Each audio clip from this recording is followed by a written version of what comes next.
as I've gone to log into my FundedNext account this week, I've actually found out they've changed a lot of things. A lot of traders may not be aware and they may just skip over it as an announcement. So we're going to go through everything and what it means for the future of FundedNext. Now, I'm a bit disappointed, just to preface this, and we're going to go through why. They've already said here they want to be as transparent, as fair as possible. I completely respect them for bringing this update out. A lot of prop firms will keep this under the radar. We're going to go through what they're changing and what they're keeping the same and how they're looking to progress as a prop firm.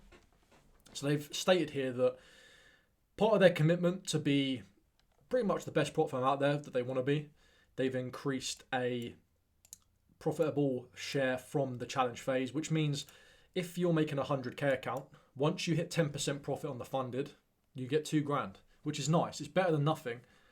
Very rare will you hit 10%.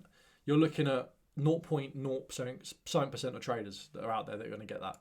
So it's very rare that a trader's even going to hit that. It's a nice incentive, but it's not realistic for most traders. With all the prop firms that I've been with, I've still not made 10% on one of the funded accounts yet. So they've spoke about how good they are with payouts. I haven't experienced a payout with FundedNext yet. I've heard a lot of good things, which is good. They're probably one of the best for actually paying out on time. I'm sure they actually give you extra, I think it's an extra $1,000 if you don't receive your payout in 24 hours. So they've made sure here that to generate the best prop firm model they can, that they've eliminated express and evaluation models. I'm not too sure what they were. You can see now they just offer a Stellar 2-step, which is the one I'm currently taking in a phase 1, a Stellar 1-step and a Stellar Light. And these are the ones they're moving forward with. And I'll come to why I'm disappointed with this in a minute. Not the fact that they've taken 2 away, but they haven't added one in. And there's an important one that they should have added in. They are now looking at the first payout being reduced time from a month to 3 weeks. I think a month for your first payout is a long time. I think the mean in the industry is 2 weeks from what I know. So to wait 4 weeks, a lot of traders can't wait that. If they've got a bit of profit after 7 days, they're normally below that. But it's a good thing.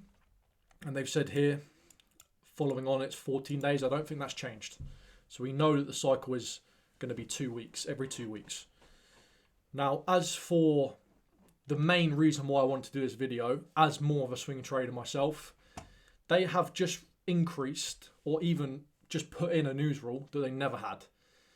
This is what I don't like. Other prop firms that I've been with, such as Alpha Capital Group, started doing this. They innovated, started making new rules whilst I'm in a challenge. That doesn't align with my trading. There's obviously no way to get a refund.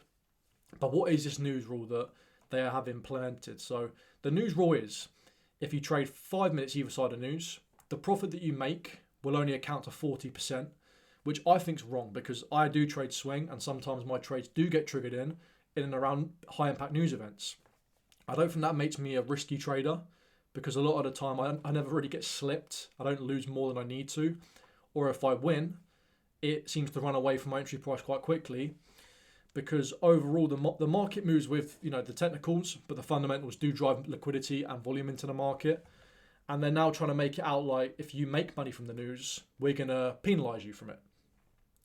And where the problem I have with this rule in itself isn't necessarily bad if they set up a swing account.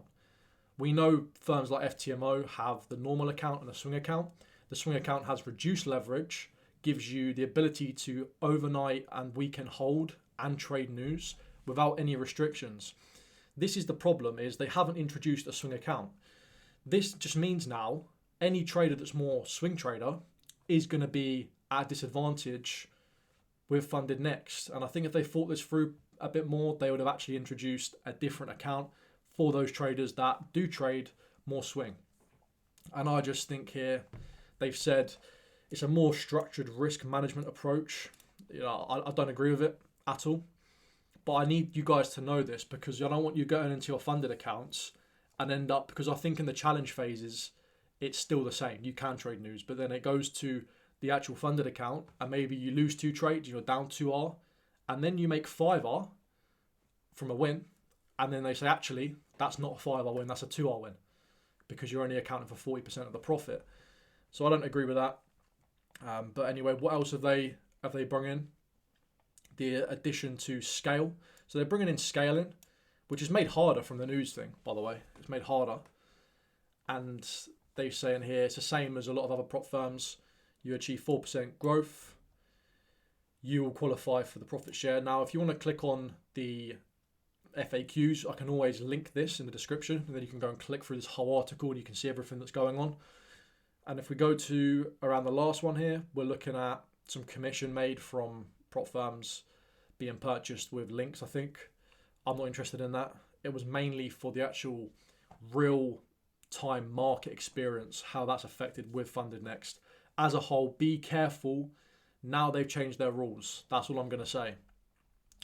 It's not the problem that they've changed these rules. For me, it's what else are they going to bring in now? What else are they going to start changing? You notice with the Fivers, FTMO, the best prop firms that are around at the minute, they don't change rules. They have their way, they stick to their way, and it works. And for them to just start changing things around, to me, I don't like that.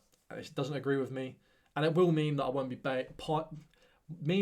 buying any and purchasing any more accounts from FundedNext in itself, which is a shame because I was willing to give them a go. I've already kind of maxed out the other prop firms that I like to an extent with buying challenges, being in processes of getting funded and being funded with other prop firms. But yeah, for me, this is a big L.